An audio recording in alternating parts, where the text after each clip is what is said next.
আমরা এখন আর কিছু বলতে পারছি না।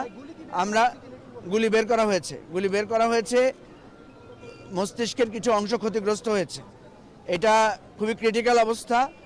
আমরা ডাক্তারদের সাথে কথা বলেছি, ডাক্তাররা সেখানে সর্বোচ্চ চেষ্টা করছেন, আপ্রাণ চেষ্টা করছেন, এবং আমরা আবারও বলছি দেশবাসীর কাছে আমরা দোয়া।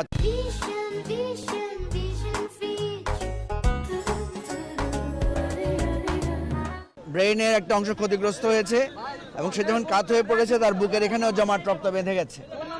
সার্বিকভাবে ডাক্তাররা এখন ইতিমধ্যে প্রায় 2-3 ব্যাগ রক্ত দেওয়া হয়েছে, আরও রক্ত কালেকশন করা হয়েছে। সেখানে সার্বক্ষণিক চিকিৎসার জন্য ডাক্তার যারা আছেন এবং অন্যান্য ঢাকা মেডিকেলের ডাক্তাররা আছেন, সকল দলের, আমরা জুলাই অভ্যুত্থানের অংশীদার সকল দলের নেতাকর্মীরা ওখানে আছেন। আমরা দেশবাসীর কাছে শুধু দোয়া চাই, কারণ আসলে সে খুব ক্রিটিক্যাল অবস্থা আছে। মাঝখানে তার হার্ট ব্লক হয়ে গিয়েছিল।